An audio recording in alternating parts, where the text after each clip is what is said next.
Kepada para hadirin, diharap untuk berdiri untuk menyanyikan lagu kebangsaan Indonesia Raya. To all attendees, please stand up to sing the national anthem.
Hadirin dipersilakan duduk kembali. All attendees may be seated.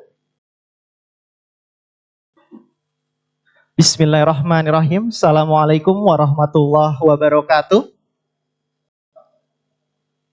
Good afternoon, distinguished guests, our esteemed speakers, and all the participants. It is a great pleasure for me to welcome you in today's public lecture titled Turkey's New Geopolitical Dynamics in the Middle East and Beyond. We are grateful for the presence of our keynote speaker, Professor Dr. Mehmet Akif Kireçci, Dean of the Faculty of Political Science, Social Sciences University of Ankara, Turkey. Professor UI Salemba Kampusune Hoş Geldiniz. Hopefully I pronounced that correctly. Or in Indonesian, we call it Selamat Datang di Kampus UI Salemba. Boleh tepuk tangan untuk Prof Kireçci kita yang hadir dari hari ini. Thank you for your time and willingness to share new knowledge with us in Indonesia, all the way from Turkey, taking on 11-hour flights, and it has been a pleasure for you to be here. Thank you very much. Terima kasih. Teşekkür ederim. We would like to also extend our gratitude to the Honorable Prof. Yon Mahmudi, Head of the Middle Eastern and Islamic Studies Department at Universitas Indonesia. Thank you, Prof. Yon, for accommodating and supporting this event. Hopefully, this event will bring peace, blessings, and knowledge to all of us in this fast-moving world, inshallah. Of course, I would also like to thank all of the participants of this event. Hopefully, we would all have a healthy and insightful discussion from this lecture, and I'm sure many of us are excited to be part of this wonderful event. Before we begin, allow me to introduce myself. My name is Faiz, and I will be your Master of Ceremony and also moderator for today. I am honored to be here, standing alongside you all, the students and professors at the School of Strategic and Global Studies, because I myself has just recently graduated from the undergraduate program of anthropology at FISIP UI. So, excuse me for all my shortcomings. Inshallah, we will learn together, and I will try my best to make this discussion active and insightful, inshallah. Ladies and gentlemen, recently we have seen a crucial moment in our geopolitical dynamics. We have seen the ceasefire in Gaza after the brutal 15 months, a crucial step towards the liberation of the Palestinian people from the oppressors. We have also seen the aftermath of Israel's genocide in Gaza after 15 months. According to Al Jazeera, 60% of all buildings destroyed, 90% of houses damaged or destroyed, 88% schools damaged or destroyed, and 50% of hospitals damaged or destroyed. 46,500 lives were lost in just a span of 15 months. On the other hand, we have also seen the ignorance of many countries. As of now, the US has vetoed 49 times in favor of the oppressor, the Zionist Israel. And the recent inauguration of Trump back to presidency would probably bring more wounds to this conflict. Now we move on to Turkey as a major player in the current geopolitical dynamics, structure of the Middle East and the world. Turkey has put a lot of efforts into supporting the Palestinian cause. But of course, in this fast-paced changing world, we all know we have to adapt quickly to these new major challenges. Meanwhile, here we are in Indonesia, a country far away from the Middle East, a country with so many islands, but with many support for the Palestinian cause, a country with the most Muslims in the world, with a population of almost 277 million people. A big question then comes to mind. What can we do as Indonesia? How important is Indonesia in this current geopolitical situation? And how should Indonesia adapt to these new world structures that is taking place? Ladies and gentlemen, Alhamdulillah, Indonesia has been a consistent supporter of the Palestinian cause since the beginning. But as we all know, the struggle is still far. Turkey, as a country that is geographically located between Europe, Asia, and also the Middle East, has read recent trends in geopolitical dynamics. Inshallah, Prof. Mehmet Akif Kireçci will show us Turkey's new geopolitical dynamics in the Middle East, and also, more importantly, how Indonesia could learn from Turkey's current diplomatic policies. Further discussions would also be discussed by all the speakers and all the participants over here. So I look forward to the discourse and discussions will hopefully emerge from later on this discussion and agenda. So please give a round of applause for all of us in this room. Ladies and gentlemen, this event is organized by the School of Strategic and Global Studies Universitas Indonesia in collaboration with Institut Al-Aqsa for Peace Research, or ISA. Please allow me to introduce ISA to the audience. Founded in Ramadan 1436, Institut Al-Aqsa focuses on various peace-building initiatives, providing policy recommendations for leaders, institutions, and communities to help resolve conflicts, particularly in Baitul Maqdis and globally. Their areas of research include the history of peace and war, the history of civilizations, socio-economic justice, law on international relations, and conflict resolution models and methodologies. And now let me briefly outline the agenda for this afternoon. The first agenda will be opening remarks by Professor Yon Mahmudi, followed by the main session, a lecture from Professor Dr. Mehmet Akif Kireçci, a Q&A session where participants can interact and also ask questions to all of the speakers and of course all of the participants in this agenda. And lastly, there will be a closing remarks followed by a group photo and a networking session. If necessary, please ensure your mobile devices are on silent to avoid any disruptions. Without any further ado, let us open this event with opening remarks from Professor Yon Mahmudi. Professor, the floor is yours.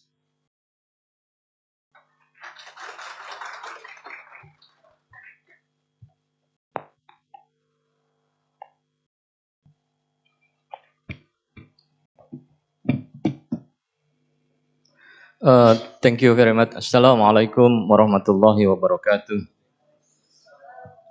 His Excellency Professor Dr. Mehmet Akif, thank you very much for your coming here to University of Indonesia. Our friend come from the Al-Aqsa Institute, Ma'arif Institute, and also lecture, student, and audience. We are very happy right now, Alhamdulillah.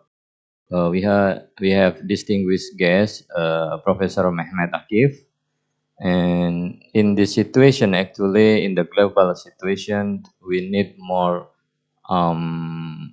what we call a lesson. We need more lessons. We need more to learn about what really happened in the global situations. The issue of the Palestinian, of course, we Indonesia give strong support to our brother in Palestinian, but we know that the global world is not only determined by country who support the Palestinians. There are also some countries who do not support the Palestinians and really support the Israel. So this is also we need to address. In this situation, we have the Middle East. Of course, Middle East also have their own dynamics. And the relationship between Turkey, Middle East, relationship between Turkey and the Islamic world also need our more understanding and how we in Indonesia actually can collaborate and make understandings between the Turkey, between Indonesia, and also between the major countries in order to bring the peace, in this earth. So the role of the Turkey, I think we need more to elaborate, and inshallah, Professor Mehmet Akif will give us more understanding of what really happened in the global dynamics that also involve the Indonesia. How the Indonesia can play significant role in the global dynamic global challenge, and how we put our country align with other country. Should we also keep our policy, foreign policy, free and active? Yeah.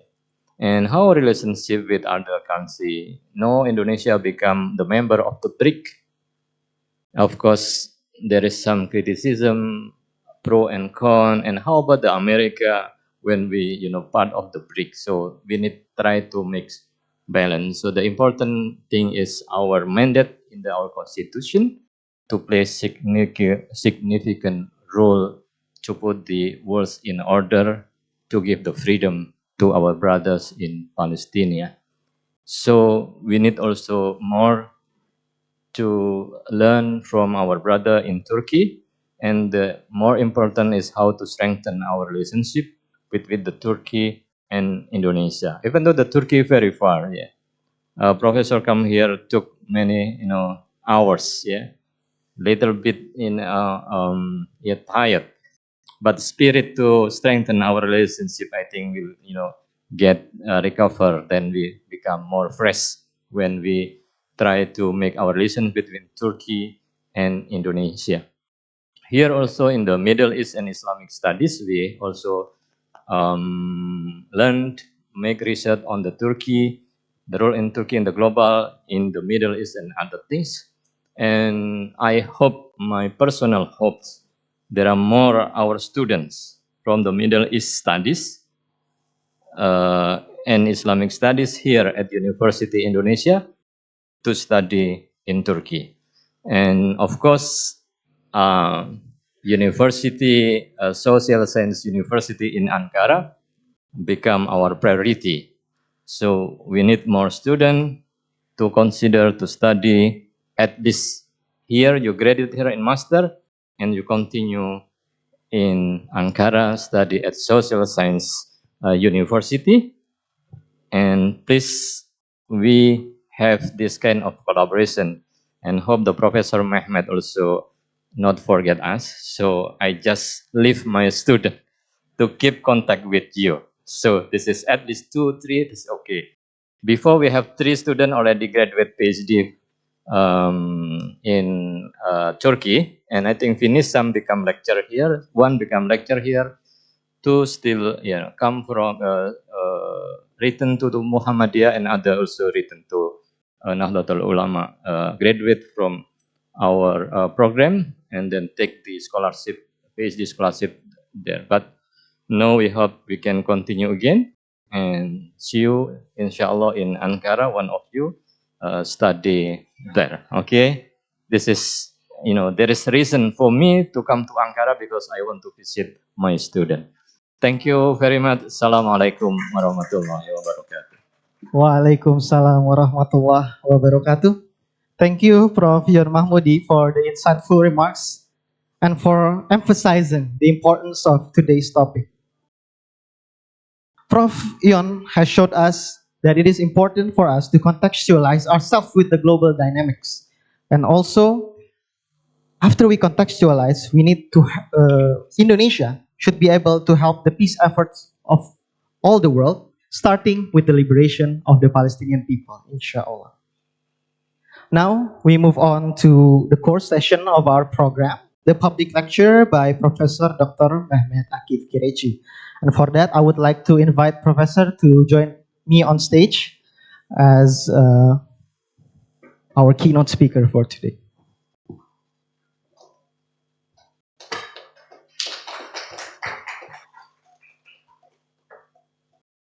Good afternoon, Professor. You may take one of the microphones, maybe. Later on, okay. Allow me to briefly introduce our speaker, Professor Dr. Mehmet Akif Kireçci. He is a renowned expert in Middle Eastern geopolitics and Turkish foreign policy. His presentation will cover the geopolitical dynamics in the Middle East, Turkey's role and policies in the region, and the broader implications of Turkey's strategies for the Middle East. To our keynote, Professor Kireçci, the stage is yours. You may use the stage. Bismillahirrahmanirrahim. Assalamu alaikum. Before I start, I would like to thank Universitas of Indonesia and ISA and its dear chair here. Thank you for hosting me. And all of you who came today to listen to our talk. As we discuss in your introduction, we listened to you. The world is changing and changing fast. And by the way, before I start, also reflecting to Professor Davud's statement regarding how far it is, Turkey and Indonesia, when you feel closeness in your heart, it's not that far. So, thank you for your hospitality also. The world is changing and changing very fast. We are trying to not only understand what's happening, what had happened, what might happen, we are also trying to understand and make sense of following even the news. It's so fast, changing so fast. And everywhere, it is almost the same phase of change. Why that is? There are several reasons for that. One major reason would be a change, a tectonic change in the geopolitical structure of the world system. Those who study international relations and or political science would know these terminologies. It is the modern world that we live in is not the world that we used to during the Cold War. So, sort of many things unleashed suddenly and at the same time, everywhere. I prepared a very historical presentation. Maybe some segments of my presentation will focus on the historical aspects of Middle East and or Turkey, starting from the Ottoman times and up to our modern years. So, next please. When you look at the, oops, no, this is not first slide.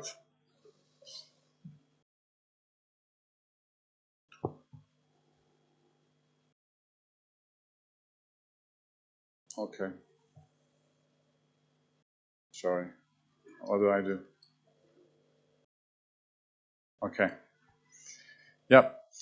For instance, when with regard to modern Turkey, it was an empire before, or caliphate, if you might want to call, encompassing territories in Europe, in North Africa, in what we know today as the Middle East, and parts of Caucasia. Certain maps would put Ottoman Empire a little bit bigger, higher, but there are several different maps. Under one entity, under one Ottoman flag, many religions, many cultures, many ethnicities, many different languages operated and lived almost peacefully, at least towards the 19th century. Ottoman Empire was a multinational, multilingual, multi-religious, multicultural, but yet to be attained by modern democracies was also multi-legal empire, because three different legal systems operated at the same time. But during the World War I, as you all remember, Ottoman Empire entered the war on the side of Germany and lost, and all of its territories were occupied, and a new map was, so to speak, introduced, but national liberation movement under the leadership of Atatürk and his friends simply rejected those maps, and then we have a nation state instead of an empire established in 1923. The National War of Liberation continued and was able to convince occupiers to withdraw and sign an agreement. So, along with the Ottoman Empire, several new states emerged in the Middle East and North Africa, and also in the Balkans. So that is key in our understanding of the modern Middle East today. Ottoman Empire, sort of modern Turkish Republic, inherited the legacy of the Ottoman Empire, institutions and so on and so forth. Not all of them, but some of them. At least the experience was there. But also other countries. How did they come about? And now they are sort of newly founded independent. They were not independent in the beginning after the World War I.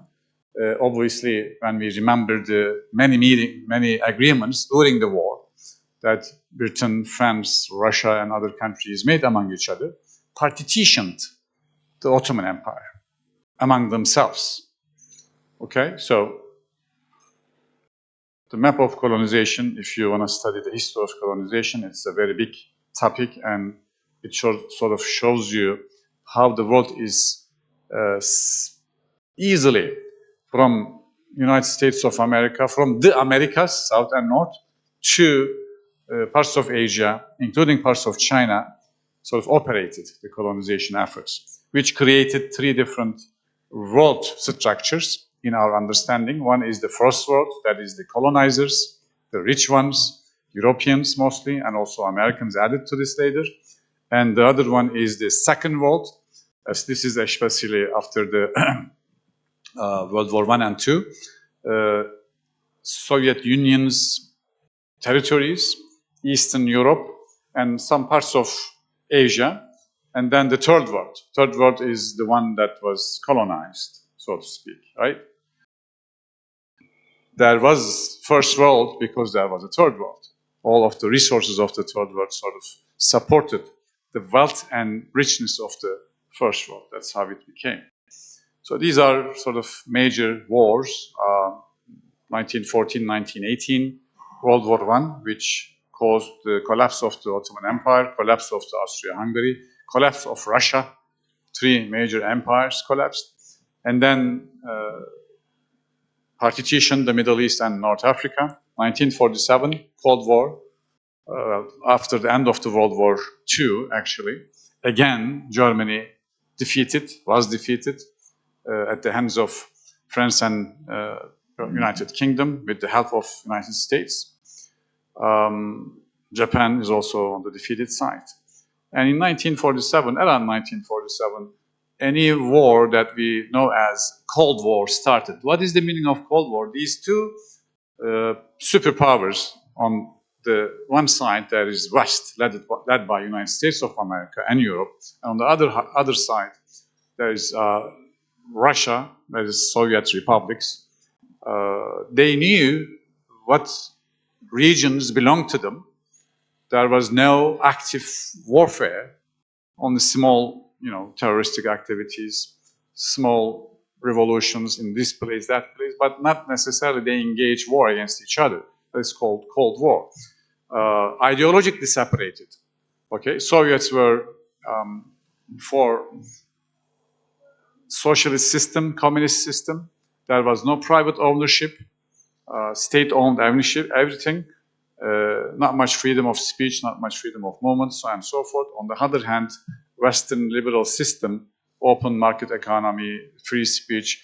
Therefore, around 1990, 1991, Western liberal economies won the war and they defeated the Soviets. Soviets decided that they should disperse. There was no active war at the time, but economically they couldn't catch up with the Western world, and therefore they literally gave up on competing with Europeans. So this is what international relations field and or our experts call New World Order after the end of the Cold War. What is the New World Order? The New World Order is the bipolar system collapsed, Soviets versus United States or the West. Now, unipolar system emerged, meaning United States is the leading superpower of the world. So if some of you would remember, some of you would read, I hope, after 1990s up to 2001, there was a much discussion about Americanization, globalization. These two major notions actually spread around the world. So everybody wanted to imitate how Americans live, how Americans, move around the world, and so on and so forth. But 2001, 9/11, terrorist attacks took place in United States. If you sort of Google that event, it will bring you lots of information. So that changed the direction of the world from fast globalization to a little bit more inward sort of closing. Americans convinced the world that a group of terrorists in the mountains of Afghanistan was about to destroy the United States of America, and not only that, but the Western civilization. So they ran out to catch all those, what they call terrorists, in Afghanistan, in other parts of the world. First although 18, if I remember correctly, 18 of the declared terrorists in the planes which hit World Trade Center, 15 of them were from Saudi Arabia. They invaded Iraq and then later, invaded Afghanistan first, then Iraq. So things started to change, okay? And around that time, 1991, 1993, a major publication came in our field by Samuel Huntington called Clash of Civilizations, which argued mostly the new world system perhaps was supposed to be around conflicts between civilizations, conflicts between cultures. You can read that cultures and civilizations in a irreplaceable way with religions, so to speak. So things started to change. There is no, the freedom and or development. You say, no, not too fast. Okay. During the World War I, if we remember again, going back to that location, Middle East, as we know it today, Middle East obviously is not the name of that region. All of those regions were Ottoman territories, former Ottoman territories. Several treaties were struck between Europeans. The Treaty of Sevres, for instance, is imposed on the Ottoman Empire, as I said, which is leaving a very, very small chunk of modern Turkey today for the Turks, not leaving anything simply, and all the, even including the Anatolian parts of the Ottoman Empire were supposed to be occupied. Treaty of Versailles in 1919 is the treaty that Europeans decided among themselves about the future of Europe, and Paris Peace Conference followed, right? During the World War I, if we want to understand the Middle East clearly, we have to know the following promises that were made by Britain to three different groups.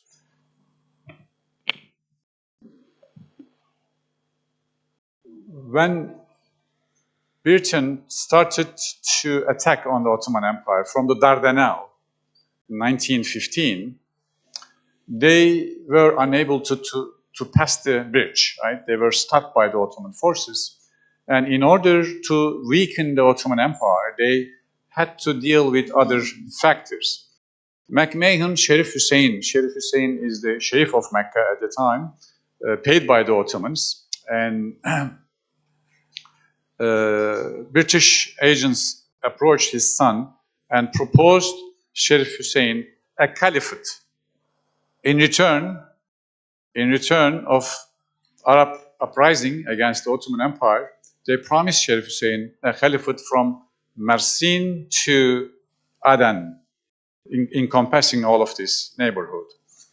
At the same time, all of these exchange of letters, some of them are available in the internet. At the same time, the Middle Eastern provinces of the Ottoman Empire were also partitioned among France, Britain, and Russia. What we know as Sykes-Picot Agreement, 1916, it proposes the partitioning of the Middle Eastern provinces of the Ottoman Empire among three major powers, including Russia. But since 1917, there was a revolution in Russia. Russia was out of the war. Although originally this agreement was Britain, France, and Russia agreement. After the withdrawal of Russia from this agreement, from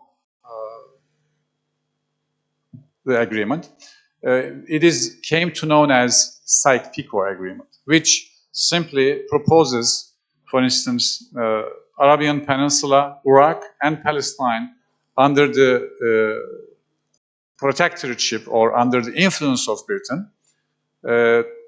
Today's Syria and Lebanon and parts of Anatolia under the influence of France.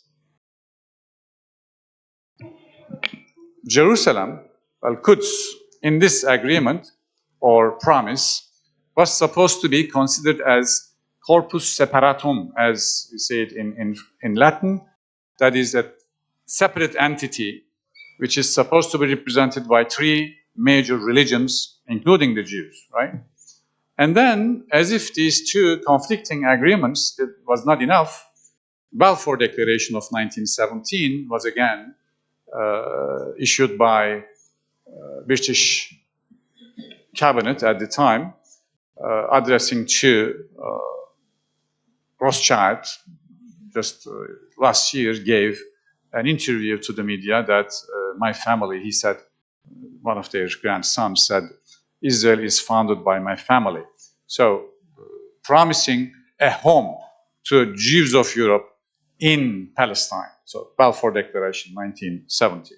So the Middle East today is the sort of working version of all of these conflicting promises. Okay, that's why I mentioned this historical fact for you guys to simply refer to. All right. So you can see zones, sections. You can actually Google easily and find out who is sharing what. The point here is that a country neither owns these lands, nor the war is ended, promising someone else's land to other groups. Okay? So this is so illogical, but this is what happened in the Middle East, all right? So I don't want to go into much of the details about this, but interwar period up to World War II, France and Britain came with the idea of protectorship because they thought that people would simply riot against them and it wouldn't be nice for them if they say that these are colonies, their own colonies. So they came out with the League of Nations and introduced the idea of protectorship. So the regions that I just mentioned, for instance, Iraq was under British protectorship. Saudi Arabia was almost the same for a few years, and then they gave independence to Saudis, although they promised Sharif Hussein a state and caliphate, but they gave the state to another group. And then Palestine was again under the British protectorship until 1947, when Palestine was partitioned, this time in the United Nations, supposedly between Jews and Arabs, but never honored. That partition was never honored. At least the part that was promised to the Arabs was never honored. And then Syria, Lebanon, and other parts were supposed to be protectorship under the French influence, and so on and so forth, right? So the idea is that whoever is ruling in these countries are not necessarily elected or, approved by their own people. Like, for instance, although they gave they promised Sharif Hussein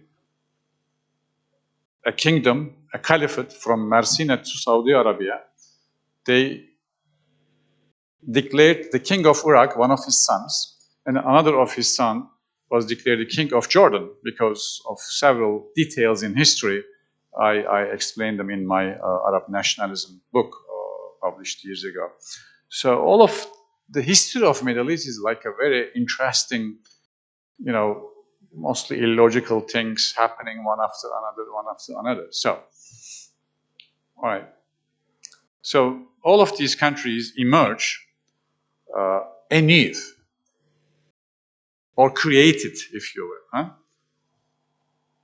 Libya 1951, Egypt 1922, Saudi Arabia 1932, Sudan 1956, Syria 1946, Iraq 1930. But in all of these countries, occupying forces left a very huge presence of their troops. So in fact, they started gaining their independence maybe a little bit more after World War II. All right. And in the meantime, just as a note, in 1932, Americans discovered oil in Saudi Arabia when they were looking for water. Okay, water. They made an agreement with an engineer in order for them to locate the water. Still, it happens. Whenever they start, try looking for water, they discover oil in Saudi Arabia. Barakallah, yeah, mashallah. In 1948, the State of Israel declared its independence because of the heavy pressure which was created during the World War II. As we all know, Holocaust, the extermination of the Jewish population of Europe. They forced several countries to accept their return, or as they claim return, or come to Palestine and then declare that part of the world as their state in 1948. With the support of the United States, it was recognized. And obviously, right away, there was an uprisings, there was a war, United Arab Armies, staged war against Israel. They were defeated. In 1956, there's a different war between Egypt against Egypt at the hands of Britain, France, and Israel, defeated. 1967, Six-Day War, defeated, and so on and so forth. So in all the wars that Arabs engaged against Israel, they were defeated. That's a different story. In 1952, to coup d'etat is a very interesting turn of events again in Egypt, which simply changed the medieval structure, one of the structures which continued from the Ottoman Empire up to 1952. This was a Turkish-speaking family, ingrained in Egypt.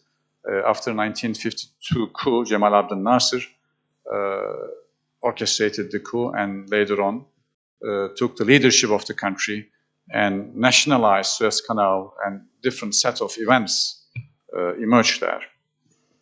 Okay, so this is global oil map. Starting from 1918, which is actually 1917, when Ottoman forces were defeated in Palestine at the hands of the almost 1 million British army. They were able to mobilize in the Middle East. Ottoman forces withdrew, and the country became, Palestine became under the occupation of Britain. This is sort of indicates how land is changing hands, 1947, 1960, 2017, and we don't have yet the whole picture in the year 2025. I'm sure you are following what is going on the ground in Gaza today. So in this background, what is Turkey trying to do in the constantly changing geopolitical environment? If we take around in this, let me go back to earlier map.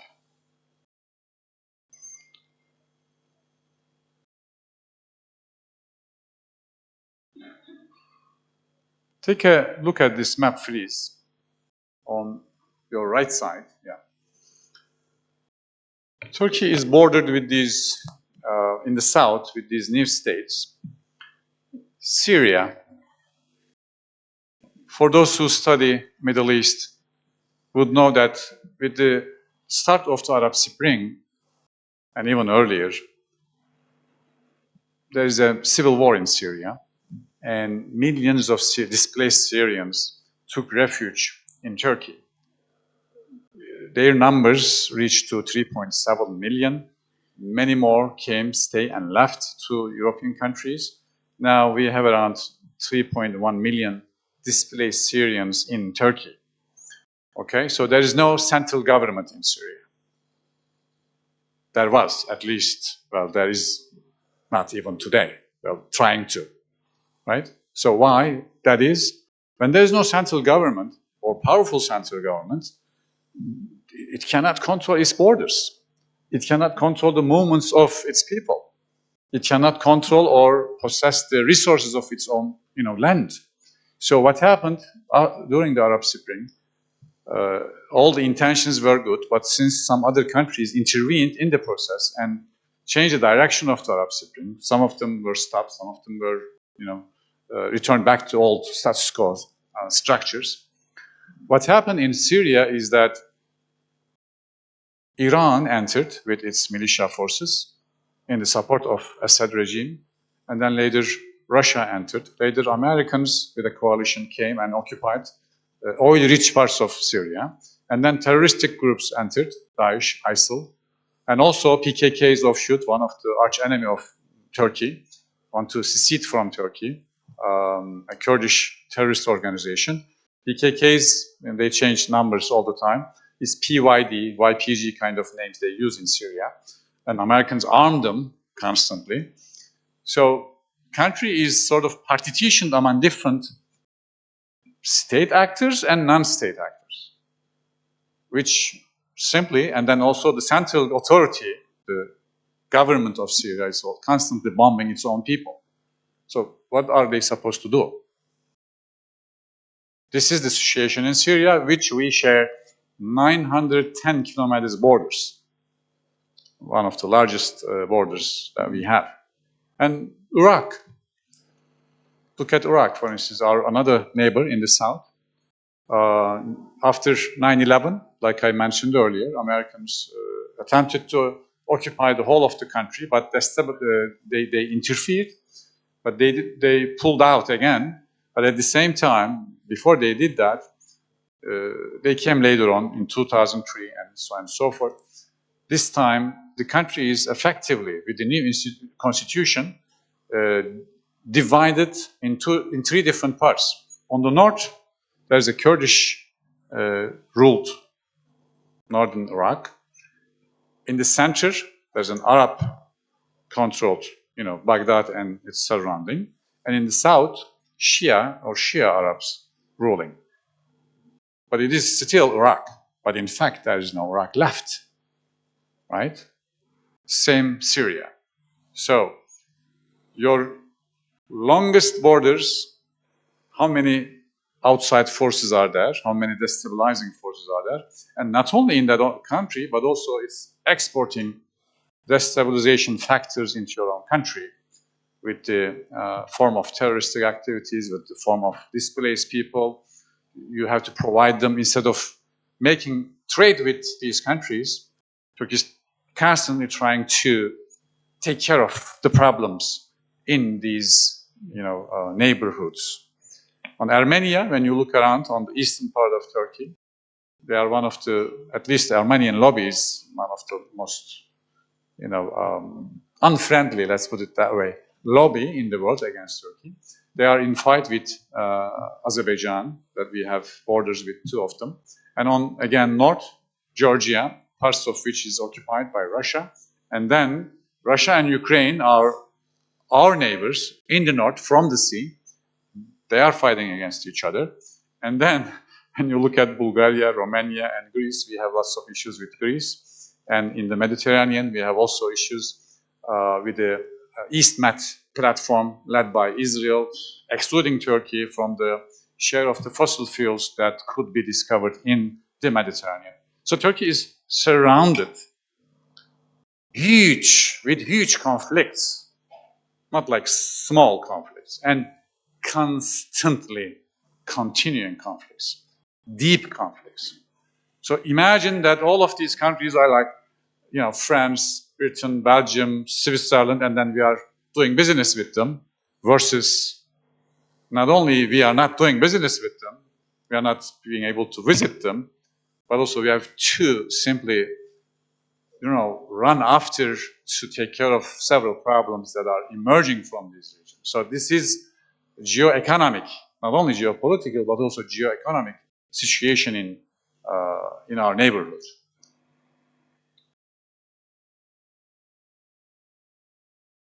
Okay.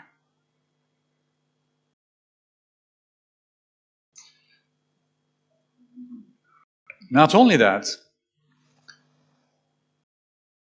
especially if for those who follow Turkey closely, under the Erdogan government, several Erdogan governments, Turkey is or has been one of the few countries, if not the only country, who raises its voice against injustices in the world, against injustices in Palestine, for instance, against injustice in the world system. The world is bigger than five is a sort of a motto that our president constantly repeats in order to refer to the unjust system of the international system when it came to poor and powerless countries.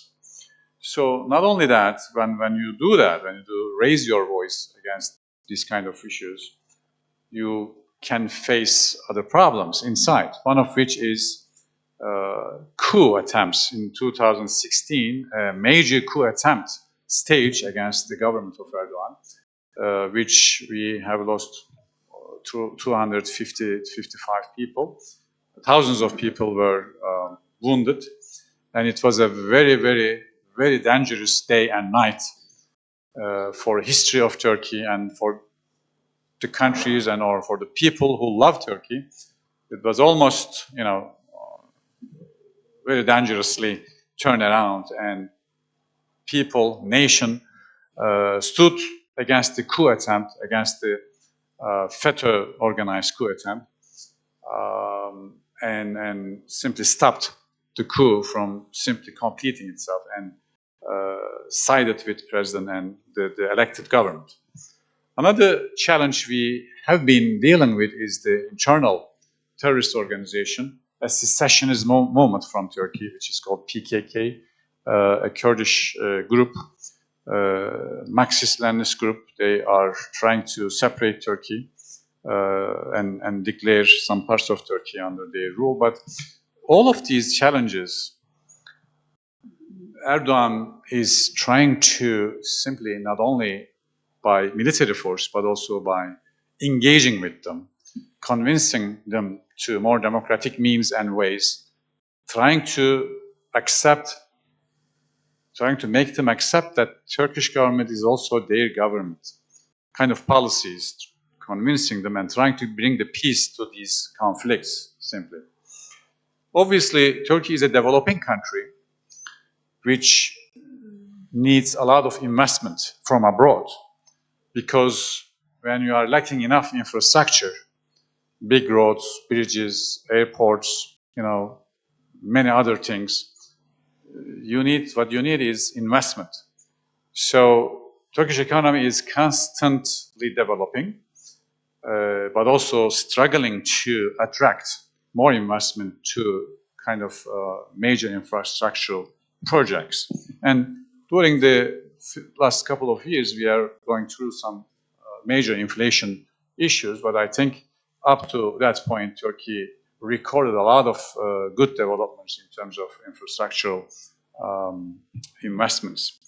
And Turkey is also a very incredibly dependent on its energy-dependent country. 96% we depend on our energy from outside sources.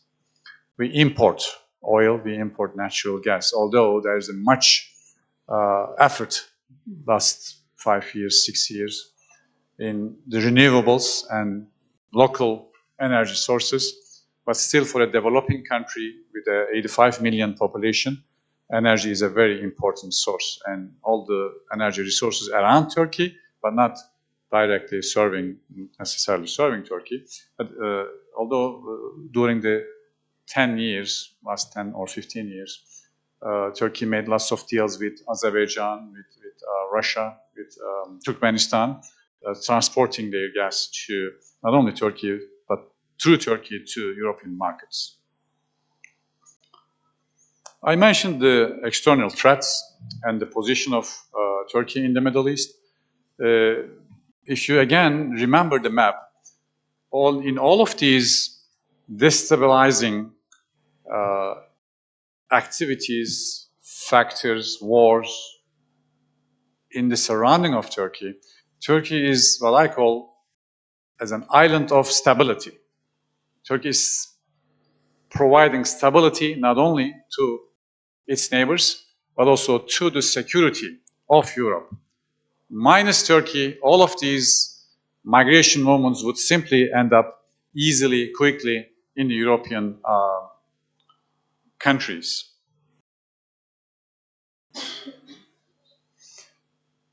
Two major issues also emerge in the north of Turkey, one of which is Russian occupation of Ukraine for the last almost more than 2 years now, continuing. These two countries, Russia and Ukraine, we import a lot of grain, a lot of materials from them, and also we receive lots of tourists from these two countries. But now they are fighting against each other, and not only the import and export issues are becoming problematic, but also the tourists are not coming that much. So we are not only affected by destabilization, problems in our south, but also in the north. Not only that, we have also an issue with European Union, simply manifested more than any other country in the Turkey-Greece relations, especially during the last few years. That Greece is trying to create lots of pressure over Turkey, trying to get some support from United States, from European Union, and so on. They want to maximize their demands in the Eastern Mediterranean and the Aegean Seas. In the meantime, United States of America is providing lots of ammunition, supplying weapons to different parts of Greece. So it is a worrying issue for Turkey also. All right. So after the Arab Spring, all of these regions became very unstable. In Tunisia, the system is back to the status quo before Arab Spring. Algeria was saved, Morocco is the same. Libya is now trying to come back to modern times. Simply, there are several divisions. Egypt is back under the control of the army, under the leadership of Sisi. So, Syria, you know, the situation we already discussed.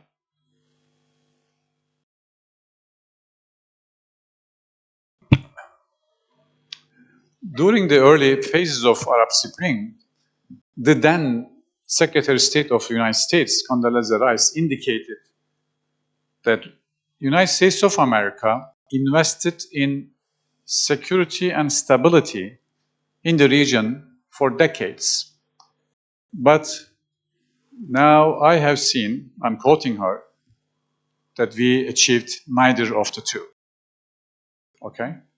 So the current situation, since there was a demand, what was Arab Spring? Arab Spring was a demand, a popular demand from the people of these countries for a better life. In the beginning, and even towards the end, none of these uprisings requested or simply struggled for Sharia law or for Islamic government or whatever. But the price paid by innocent people in the process.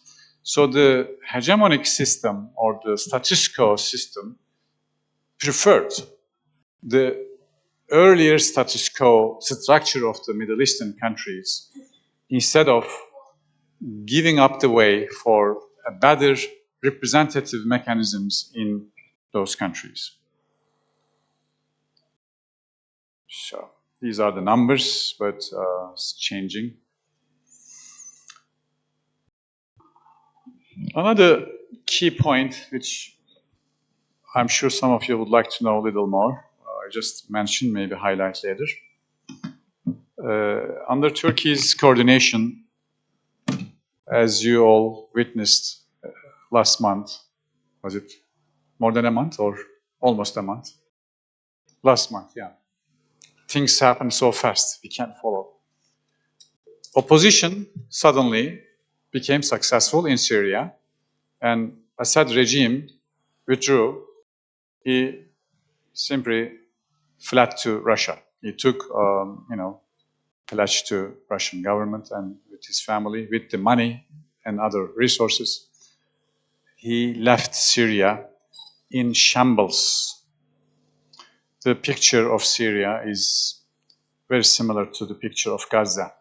Okay, so now one of the major challenges that Turkey is facing is to stabilize the existing government, to simply make the system work, because not only the Syrian money is not valuable, also there is no money literally. It's worthless, right? No resources, no government structures operating, no energy sources, airports are not working, transportation system is only available to Turkey, and so on and so forth. And Russians are leaving, and Israel is constantly bombing not only Gaza, not only Lebanon, not only Yemen, but also Syria. Several military facilities, several government facilities were being bombed by Israel. So in this environment, we also have the PKK offshoot of PYD in Syria, armed by United States and claiming certain sections of the country under their dominion. And American troops are in the south. So in this environment, Turkey is putting a lot of effort, spending lots of resources and brain power in order to make things work for the Syrians. If Syrians are safe, if Syria is a better country, not only they will be happy, but also their neighbors, we are going to be happy. So one of the major objectives of Turkey is that to ensure safe return of displaced Syrians who are currently residing in Turkey. Some of them, this is supposed to be on the condition of willingness, obviously, not there is no forced return. But when they go there, if they cannot find their homes, if they cannot find their streets, where are they supposed to live? Even there are not many things in the markets to be found. So all of this requires, so to speak, a new nation building, state building efforts. And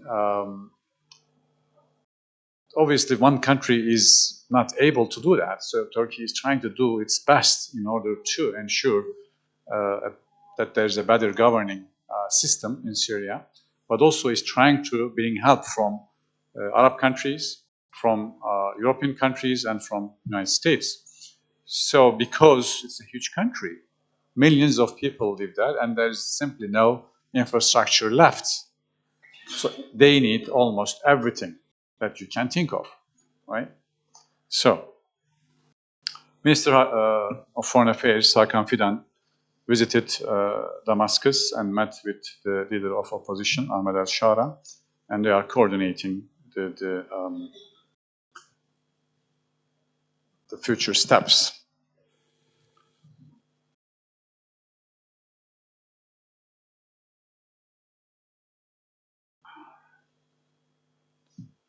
With regard to security and Turkey's location in the world, Turkey is also, Turkey is a member of the Organization of Islamic Countries. Turkey is a member of several international organizations, but also Turkey is a member of NATO, which took place in 1952 under the Democrat Party, late Prime Minister Adnan Menderes.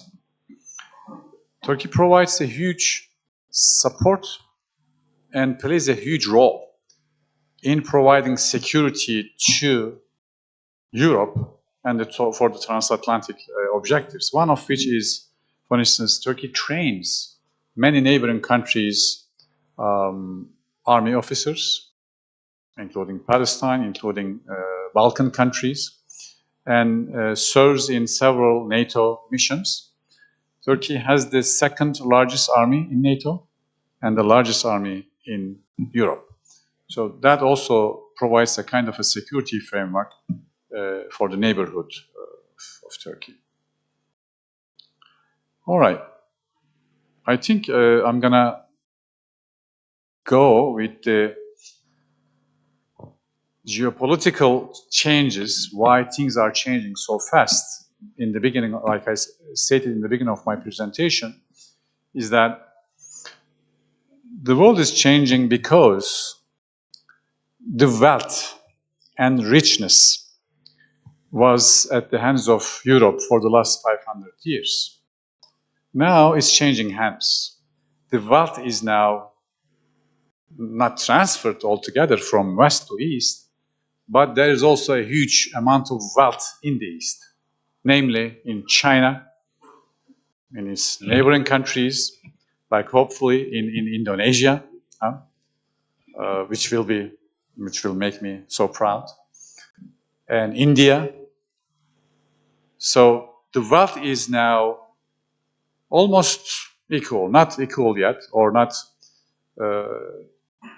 superseding American GNP, GDP, but this is what is happening. A very strategically important thing in this new coming world order is, if there is going to be an order, there might not be an order, is that China, up to 3 or 4 years ago, or maybe 5 years ago, was not playing geopolitics card that much. China was constantly emphasizing its role in economics, production, international trade, the international trade routes, China was trying to bring them from the seas to the land, and so on and so forth. So what is going to be the answer to this new economic system in the world? Coming from, what kind of answer will come from the West? That is the question. Is it going to be a peaceful transition? Whether there will be, well, let's put it this way, whether there will be a transition of power, meaning the power will transfer from West to East, question one. If yes, whether this transition will be peaceful or not. And if this transition is going to be accepted by the existing hegemonic powers. But this is what is really happening. So there are many billionaires now in China and India than used to 10 years ago, 20 or 30 years ago. So, and also there are many new critical technologies being developed and used also in the East. Not only that, also patents. This is critical. I always try to follow what's happening in the world of patenting. So up to, for instance, 10 years ago, 5 years ago, perhaps, the United States of America was leading in terms of how many patents were registered per year. Now China is leading. 38% of the world patents annually are registered in China. So what that means is that 10 years from now, 20 years from now, lots of technologies that we will be using would be produced in China or by China. So this is the challenge that is taking place. That's why things are changing so fast. That's why what we are seeing in the Middle East and in other parts of the world is sort of trying to make sense of it. Sometimes we do, sometimes we cannot. So Gaza, in this case, where does Gaza fall in our larger map?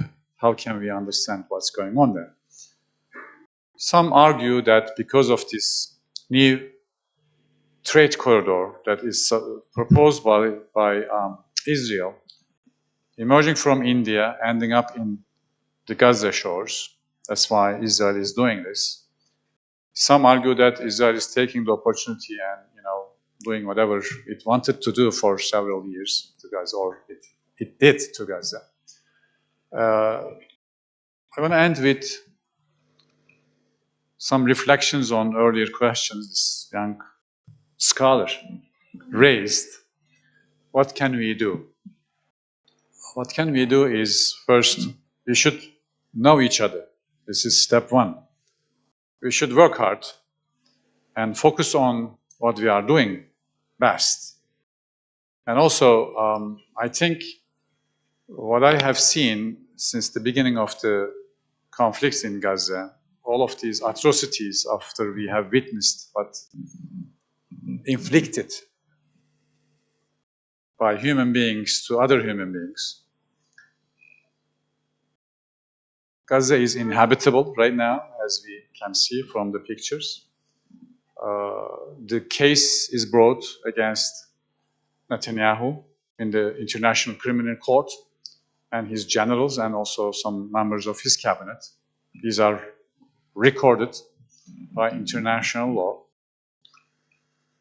But what did the Muslim world do versus what it could do? Not even a strong voice was actually raised by Muslims against these atrocities. So I think with all these political games in the Middle East, I think South Asian Muslim countries can have a stronger voice in the things, humanitarian at least, in terms of humanitarian law, right? Because they are not politically involved, they are not at least geopolitically or geoeconomically involved like other countries might feel that way in the region. And the pressure that is created by the lobby in American government is also visible now, a huge pressure they are able to exercise despite all these atrocities. It is incredible that how much power they can exercise over American government. This is the name of the game. So we should know how things work. But that should not actually prevent us from doing the right thing. Okay, so I think with that, I like to end and open the floor for Q&A later. Thank you very much for your time. Thank you very much, Professor Mehmet Akif Kireçci, for the amazing lecture. You may be seated here. To take a little break, we have water and refreshments. So thank you very much, Prof. Kireçci, for your enlightening presentation. Professor Kireçci has showed us a lot of things, starting from the historical context of world order to the emergence of modern states, internal and external threats in Turkey, and also the active efforts of policy in modern Turkey and its support to its surrounding nations. And of course, we have also, Prof. Kireçci also notes that there is a changing hands of wealth that is making this world moving in a fast, alarming rate. And I think it is going to be an interesting discussion with all of the panels and all of the participants over here. But firstly, I would like to maybe ask a question. I'll start first, and then the others could also start with the discussion. But I'm curious. I'm still an undergraduate, so I have more curiosity probably. So, Prof. Kireçci, Indonesia and Turkey is probably in a similar situation. We are both geographically located in major, strong external forces. We have China, we have Australia, but we are also connected to other parts of the world. So, in this context, what do you think should Indonesia learn and do in its current global powers? And also, what is Indonesia's potential power regarding to this world peace in Gaza, because we're very far from Gaza. We cannot be involved correctly. So what do you think Indonesians should do in this position right now? Okay, I'm not here to simply tell what Indonesia should Yes. do. I'm trying to understand what I am supposed to do. We are learning from each other. It's always two-way street, right? We are learning from each other. I think Indonesia has a huge potential. When I look at the map, when I see different parts of the country, I hope I will travel more in the future, inshallah. There are lots of resources. Most important resource for a country is human resources, okay? Therefore, education is the most critical thing. Educate your youth in the best way that you can. And then two, your resources. We have a saying in Turkish, but I am not going to say it here. It's very important that the use of resources in a very smart way, not in a Western way. So I think these are very important. And at the time when you focus on raising generations, very good educated generations, very skilled generations, because that's also a warfare, you know. Skills are changing a lot and so fast. When I was in the United States some years ago, there was an article published before I returned to Turkey. That article said 45–50% of the students who are registering the first grade this year, this was year 2006 or 7, will be working in the jobs that do not exist right now. So you are supposed to raise your generations for the jobs that they don't even exist now. That's a big challenge. Otherwise, as far as I can see, countries, nations, educational systems can so fastly fall into the absoluteness.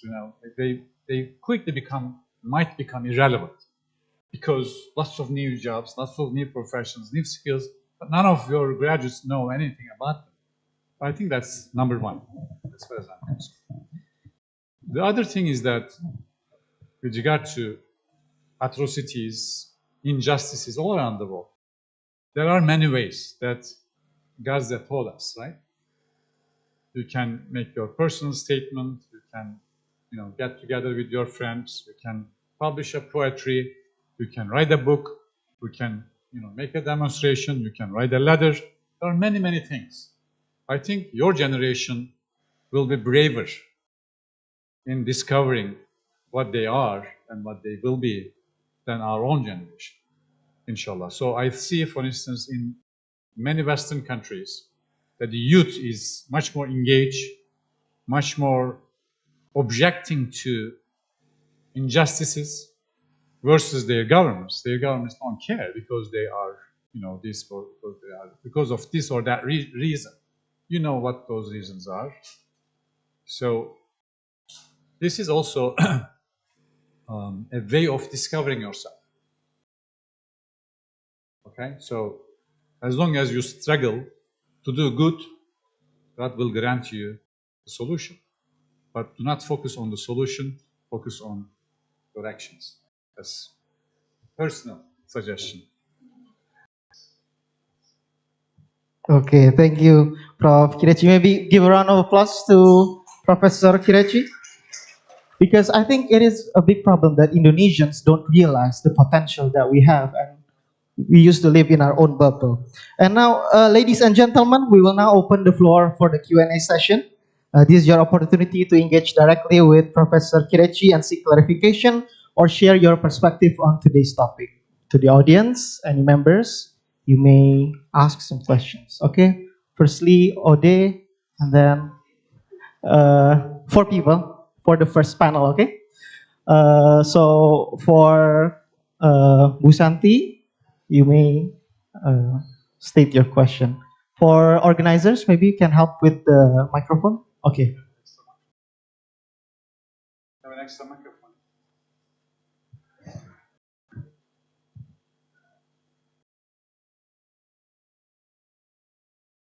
Belum? Dah. Bismillah. Assalamualaikum, Professor. Salam. There are so many questions that rose up into my mind about the position of Turkey for the past maybe 10 or 15 years, especially after the start of the Arab Spring. But I think this is something that, inshallah, I will be learning from you during the next few days. I think one of the most intriguing question I would like to ask as of now is the fact that increasingly Turkey is becoming like the mother of the region, a caring mother. It's like Turkey is taking care of so many things and many affairs. You are helping in Syria, you're helping Gaza, you're helping Ukraine as well, yeah. So this is not the question of politics, but maybe the question of, best, of course, about the characteristic of the Turkish people. Maybe you inherit this from the Ottoman history. Why is it that Turkey is taking so much burden on its shoulder for the well-being of the region? Why are you acting like you're a very caring mother of the region? I think it's very important because I believe that Indonesia should learn from you about this feature of this characteristic of the Turkish people, rather than, of course, studying about the politics and the policies. That's my question. Thank you, Professor. Well, thank you for the question. It's not a question, actually. It's a statement also at the same time. Yeah. Well, thank you. It's not that, for instance, what Turkey does or trying to do is appreciated by every citizen in Turkey. There are lots of people also opposing to what Erdogan is trying to do, or what certain groups of people trying to reach out to different parts of the world. Yesterday we discussed one notion regarding the Ottoman Empire. There are not much theories on the Ottoman statehood, Ottoman state theory. One article I started but I couldn't finish, indicating or portraying Ottoman Empire as a guardian state. You know, guardian means Hami. The state, a state which sees its role as protector of peoples, I'm sorry, plural, peoples under its dominion, under its domain. Peoples include Jews. Peoples include Christians, as well as Muslims, right? So Ottoman Empire gave refuge to Protestant movement, leaders of Protestant movement during the 1500s under Suleiman the Magnificent, and even later several kings took shelter in Turkey, and people, groups of people, and also during the Reconquista, Ottomans accepted thousands of Jews from Spain, and so on and so forth. So how do we know, or how do I develop this approach, is what happened after the collapse of the Ottoman Empire to the people under its, rule. Look at the Balkans, look at the Middle Eastern countries, look at African countries. All of the resources are being now, let's put it kindly, wasted. Or some, at least some. So this is a very important notion. I think with the President Erdogan's discourses, people embraced this role. They wanted to do more. But I think economy is also very important. If you have enough resources, you can do better, you can do best. For instance, we gave the example of Somalia in the year 2014, was it? I'm not very clear about the date. It was about the verge of collapse. But Erdogan sort of created a campaign, initiated a campaign for fundraising among the public and several institutions, banks. Almost more than $400 million were raised, and simply, which made Turkish government possible to reach out to our dear brothers in Somalia. Things can be done, together, alone, as one person, two people, two countries. It's all up to us, actually. What can we do in a peaceful way, in a most effective way? This is what we should think more. I think we sometimes ignore our capabilities, how huge potential each and every individual human being has. And imagine when 2 people come together, when 20 people come together. So I think there are many, many, many things to do. But we do not complain. We just should focus on what we are doing. Thank you again for your... Thank you, Professor Kireçci, for the answer. The next question maybe will come from the gentleman from the middle, yeah? Yes, you may take the microphone. Okay, thank you for the opportunities. Good afternoon, Professor Mehmet. Thank you. First of all, my name is Greg, and I would like to ask about the Turkish new geopolitical dynamics, but in the aspect of economics and humanitarian aid. Maybe a little bit sharing. A year ago, in 2023, while I working on my bachelor's thesis, I conducted research on Turkey's humanitarian aid to Afghanistan post the Taliban. And based on my findings, Turkey emerged as one of the key countries engaging in extensive negotiations in Taliban and providing significant help and aid to Afghanistan, like many round of what we call it kindness train. So although Afghanistan is not really Middle East, but many people many people discuss Afghanistan in the context of Middle East too. So the one thing that I want to ask is, could you share insights about how the current state of the relations about Turkey and Afghanistan, and additionally, what are the prospects for Turkey and Afghanistan relationship? Thank you. Okay, thank you. Insights, you mean secret information or?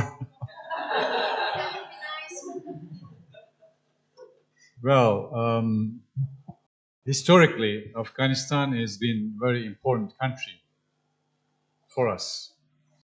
Even during the foundational stages of Turkish Republic, founding fathers of the country, Mustafa Kemal Atatürk, put a special emphasis on Turkey's relations with Afghanistan. So our efforts to reach out to Afghanistan goes back to almost 100 years ago, if not earlier, during historical times. For recent events, we currently do not recognize the Taliban government officially, right?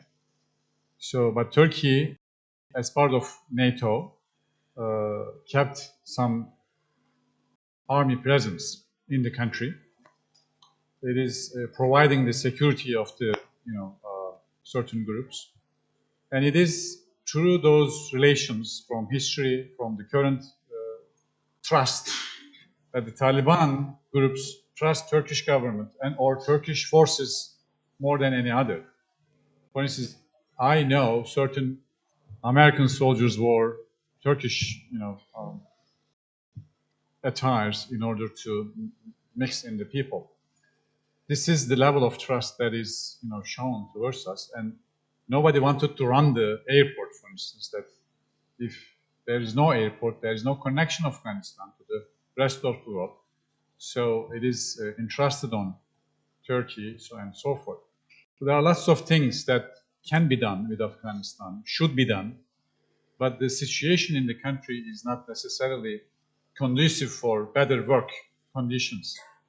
It is difficult to do more things, but with limited capacity, with limited abilities or limited conditions that we can find, Turkey is trying to extend its non-governmental, through non-governmental means, some of its power or some of its help to the country. So another reason is that there are lots of people trying to evacuate the country. They go through Iran and try to come to Turkey. That's another security leverage for Turkey, that we have to take care of the problems on the ground. That's another case. But it is a very important military duty for Turkish army, was military duty for Turkish army during the NATO mission. We also have some schools there, as far as I believe. Earlier also Turkey helped, even before the country was occupied even by the Soviets, Turkish-Afghan educational relations were so deep and old. So I think Maarif Foundation has also some activities in Afghanistan. Okay, thank you, Prof. Kireçci, for your answer, and maybe we will accommodate for one more question because of time-sensitive issues. Oh, more questions is okay? Okay. Okay. Came all the way from, Alhamdulillah. There's a lot of people here raising their hands. Maybe from 10 or 11. I see the brother in white. Yes.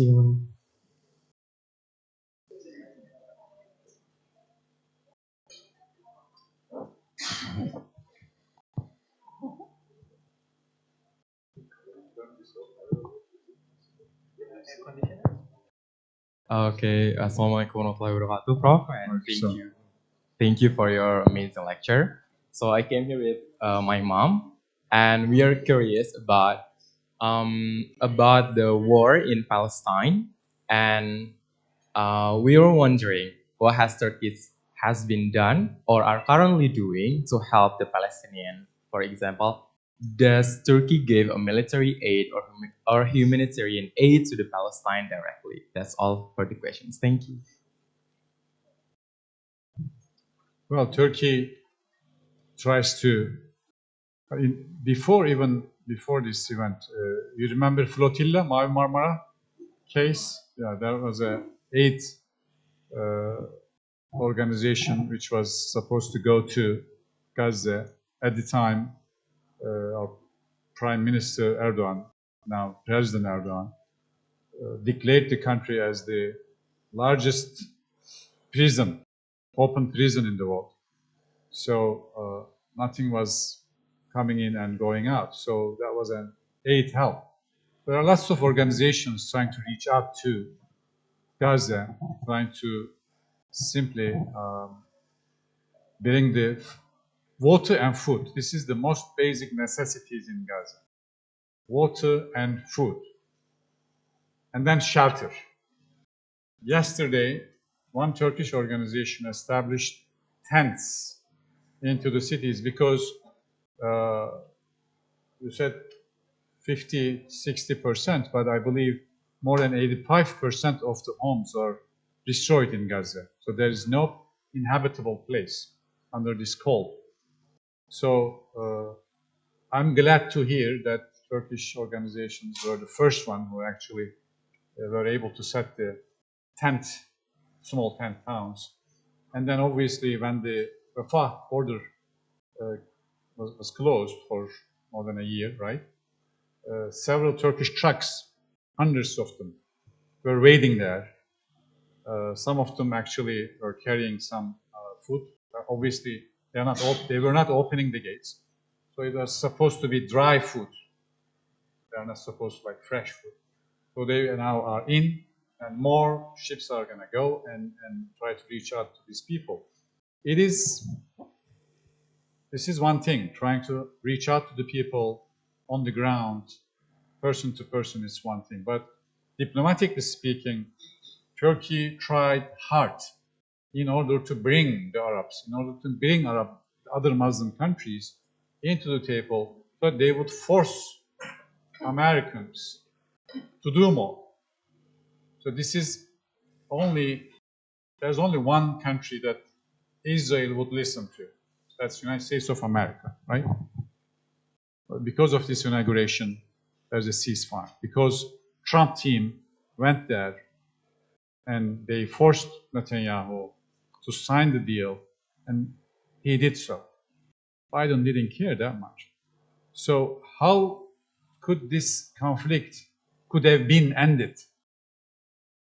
So easy. It was so easy. One order from the United States, they've been simply brought the solution. Another one would be if Arab countries, oil-producing, natural gas-producing countries, would say that we are not going to simply ship to the world markets for a few weeks, then that would create a force, which Faisal did some years ago, 6 months actually, right?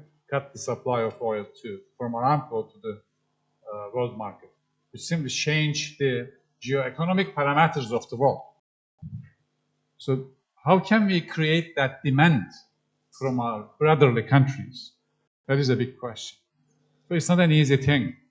I'm sure if you followed carefully, you have seen the power of the lobby, not only in the United States, but also in other European countries, other countries, friendly countries, so on and so forth. So again, your question brings us to what can we do individually in order to simply lessen the plights of Palestinians. We can do many things, and one of the things, the first thing you should do is you should worry first about injustices. Now, I think most civilians around the world witnessed what had happened, what was going to happen, and what should happen. They know what should happen. So, first time in history, masses know the reality about the atrocities committed in Palestine and the reality of the power structure there. So I think I'm very hopeful, and you should also be. Keep working, keep trying to bring the good work on the ground. Okay? Thank you. Thank you, Professor. Okay. Any other questions from the audience? Oh, Fazikrullah already raised his hands first. But okay, brother from there's one sister and brother from the back. Maybe from the sister first. Yes.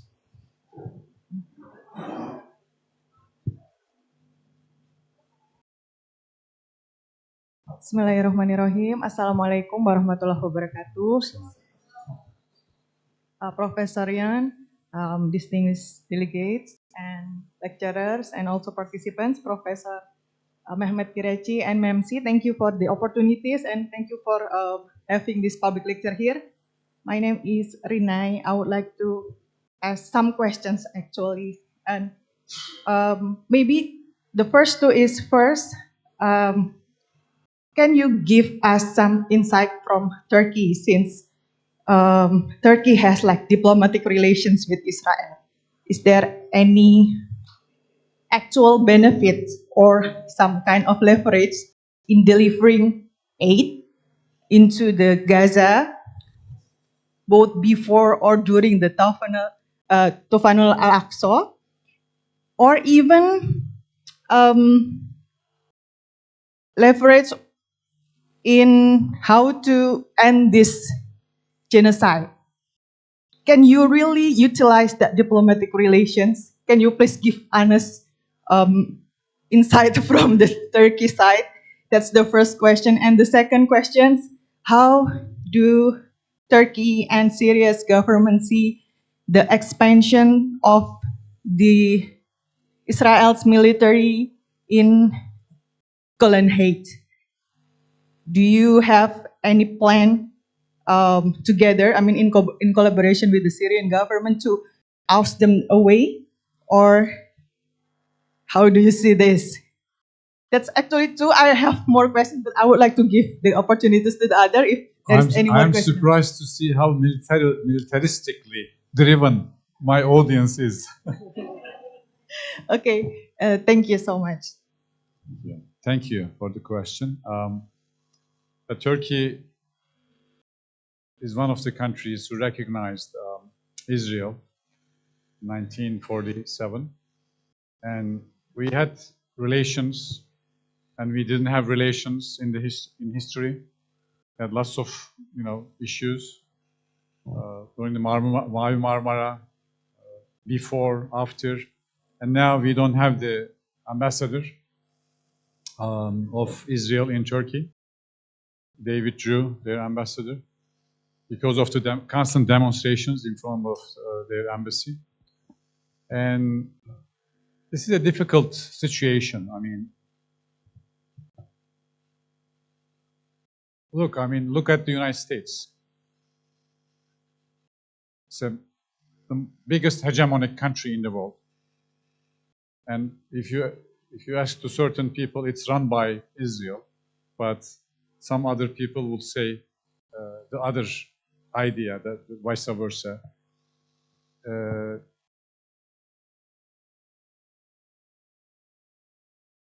It is a very difficult neighborhood. It's not similar to South Asia.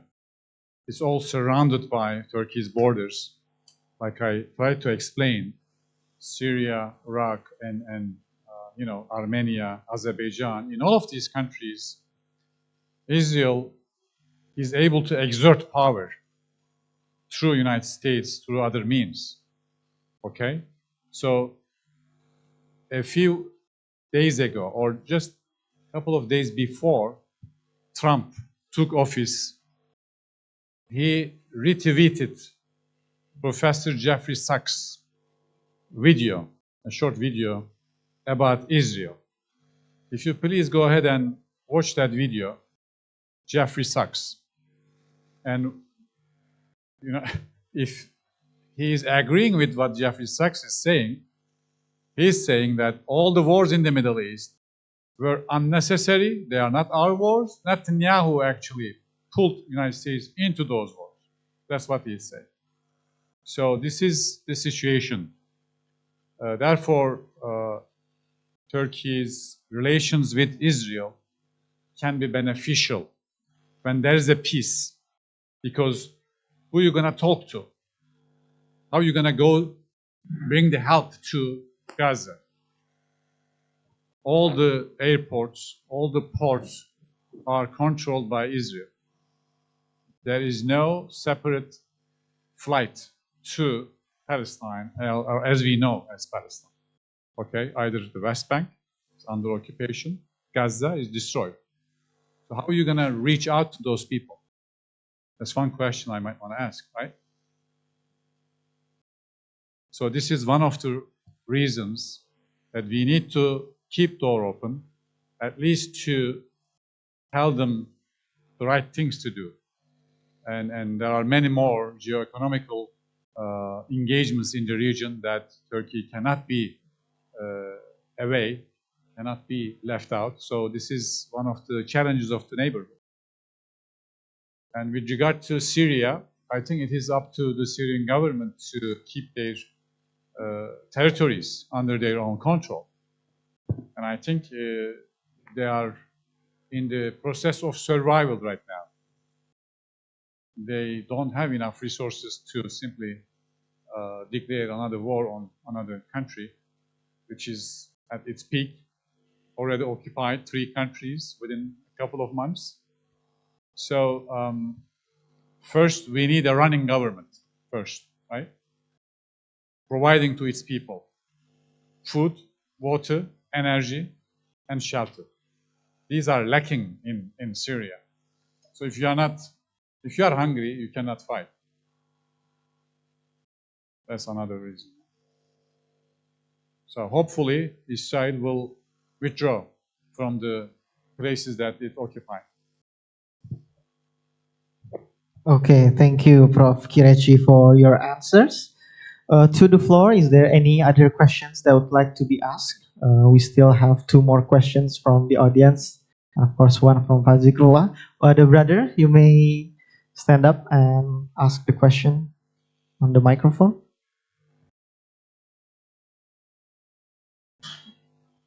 Good afternoon, Professor Mehmet. Greetings. My name is Alvin. I'm from Asian Studies from the University of Indonesia. Can you hear me? Okay. Good afternoon, Professor Mehmet. My name is Alvin from Asian Studies in Universitas of Indonesia, Faculty of Humanities in Depok. I want to ask, can Turkey mediate the conflict in Ukraine between Russia and Ukraine like they did in the 2020 Azerbaijan Armenian war? Because yeah, Turkey is in unique position in the Russia-Ukrainian war because Turkey hasn't sanctioned Russia for its war, but Turkey is also helping Ukraine defend itself by sending Bayraktar drone and many weapons. Can Turkey use that same influence in Azerbaijan and Armenian war to exert its influence in the Russo-Ukrainian war? And also yeah, that's the question. That's my question. Thank you. Can Turkey mediate between Russia and Ukraine? Can Turkey mediate? Because from I see in the Azerbaijan and Armenian war, the US has zero influence. Well, Turkey did mediate the peace agreement between the two in the year 2022, right? There was a text almost agreed upon, but both delegations in the Antalya Diplomacy Forum. Two Minister of Foreign Affairs were there. President Erdogan was there, and also followed up in Istanbul. And Putin almost agreed, but I think when Zelensky went back to Ukraine, certain third countries interfered. As far as I can interpret, this is not to my best knowledge, as far as I can interpret, and peace became impossible. That was one of the critical moments that peace was very close in the warring parties. So since then, many people, more people died from both sides, and Ukraine lost more territories, and several European economies faced even more difficulties. Right now, the natural gas, for instance, is totally stopped going through Europe. Going to Europe through Ukraine is totally stopped, closed. So I think there is a big challenge in the upcoming months in European energy structure. So it is to the benefit of not only two countries, but also to Europe and to Turkey, that there is a peace. So it is up to the new government in the United States, in Washington, the Trump administration. He has promised that he will bring peace the next day, but it's not going to be easy because Russia proceeded further, right? And now what is going to happen? Is the United States going to say that whatever Russians took from Ukraine should be Russian territory? How would Ukrainians react to this? So it is now a little bit more complicated than it was a couple of years ago. But it is constantly the effort of Turkey. It was the Turkish strategy to simply provide peace. Another case in point is the Black Sea food corridor, the grain corridor, as we call it, that also monitored, and with the help of Turkey, it became possible because, again, a couple of times, Putin said that it was only because Erdogan asked me to do it and requested me to do it that I am signing this deal. Otherwise, I wouldn't care. So that grain was able to reach countries, was able to send to African countries some grain of Ukraine. So Turkey is doing this constantly. But there is a war party in the world. There's a powerful groups around the world. They want war. We are the peace party. Peace be upon you. Thank you, Prof. Kireçci, for your answer. There might be a last question from the sister on the left wing, and also one more question from Pak Zikru, inshallah.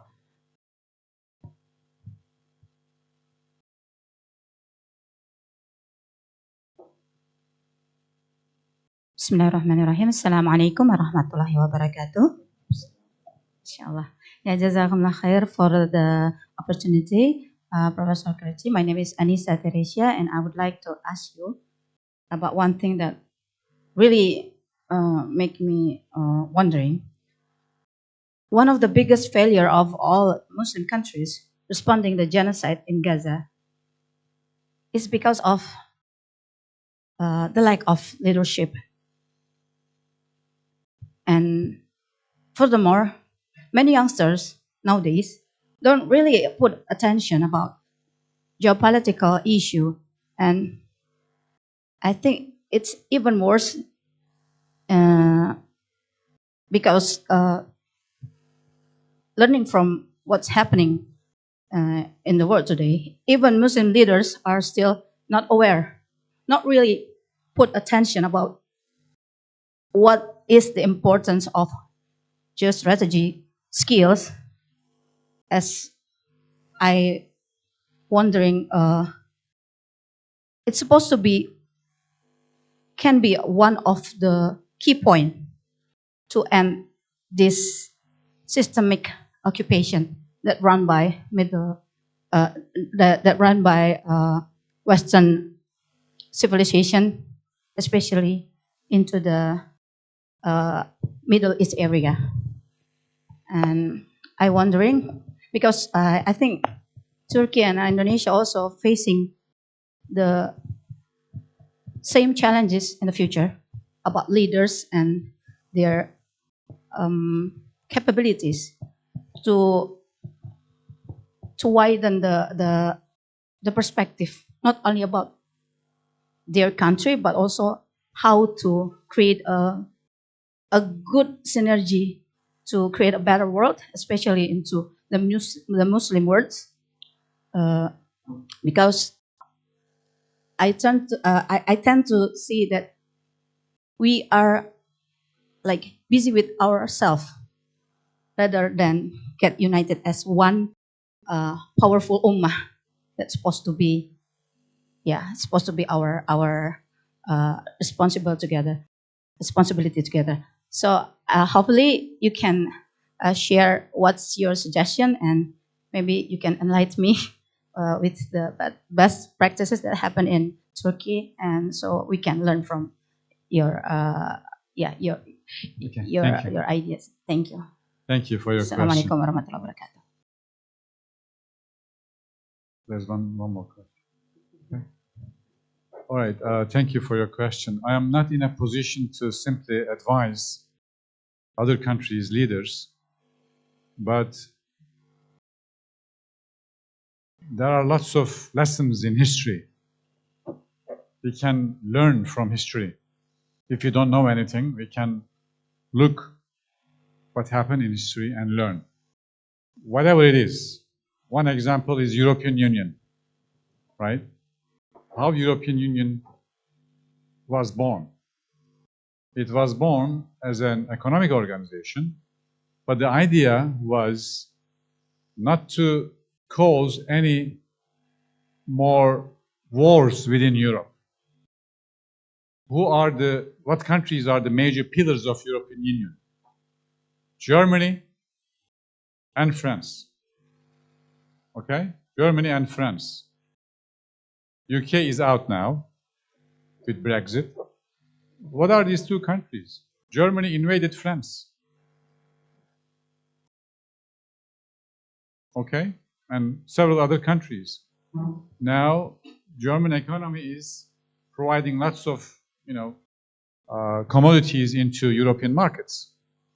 So if these two countries can work together for common objective, why cannot we? So we have to first ask questions to ourselves. What's wrong with us? We do not know what our brothers in other parts of the world do. We do not even wonder. So, joint commissions, joint governmental organizations, joint non-governmental organizations. There are many, many ways until we come to the leaders or governments. It is us, what we are doing. People can force their governments to do better things, right? So, but if population cannot produce a willingness, if population of certain countries cannot show any kind of will to do things better, why would their governments care, right? So that's my approach. Obviously, no one is happy because of this genocide in Gaza. And what about the genocide in Syria? 1 million civilians. 1 million civilians were killed in Syria. What about the genocide in Iraq? According to Harvard study team, 1 million civilians were killed in Iraq also. Why this is all happening to Muslims? So we have to think. Maybe there is a lack of guardian government, there is a lack of consciousness, there's a lack of this, lack of that. So we have to be careful. And that's why I'm saying, I mean, raising a very conscionable generation is number one. Without that, whatever you do will not be complete. So focus on our youth, focus on our small things, okay? Small things being big things. But we are not in charge of changing the world. We are in charge of changing ourselves and changing our environment. Make it better. Okay? So the rest will follow, inshallah. That's what I can answer. Thank you, Professor Mehmet Akif Kireçci, for invaluable insights. And we extend our heartfelt gratitude to Professor Mehmet Kireçci for his valuable insights and to all participants for your active engagements. We hope today's lecture has enriched your understanding of Turkey's pivotal role in the Middle East and the world geopolitical landscape. Before we officially close, there will be a souvenir exchange from Professor Kireçci, ISA, and Universitas Indonesia. And for that, I would like to invite Professor Yon Mahmudi to come on stage to give and receive the souvenirs. So the first souvenir will be from Professor Kireçci to Professor Yon Mahmudi. It will be a series of books edited by Professor Kireçci that will be given to Universitas Indonesia that would hopefully be read by all Civitas Academica Universitas Indonesia.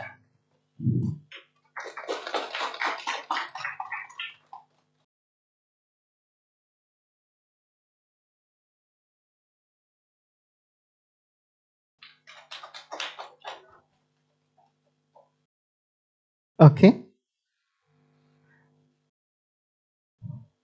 Thank you. Now for the next one, there will be a book from ISA given to Universitas Indonesia. ISA will be represented by Professor Mehmet Akif Kireçci, and the books will be given to Universitas Indonesia represented by Professor Yon Mahmudi.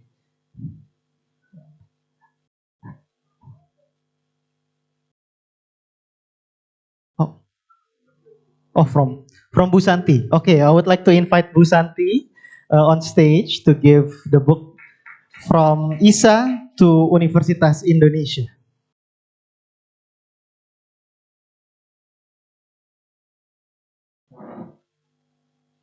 There are a couple of books that would hopefully help in the research for peace efforts, inshallah.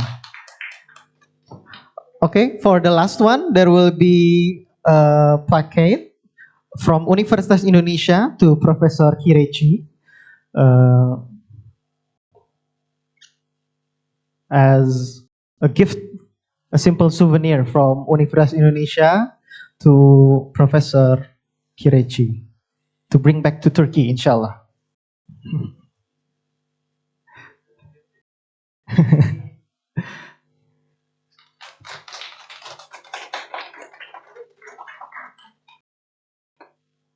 Thank you, Professor Kireçci, Professor Yon Mahmudi, for your time and efforts in this public lecture. Thank you once again for all of your participation. We look forward to seeing you at our future events. Next, feel free to network and engage with informal discussions with all participants in this agenda. My name is Faiz. As the Master of Ceremony and Moderator for today, I would like to apologize for any inconveniences and shortcomings in my part. See you next time. Wassalamualaikum warahmatullahi wabarakatuh.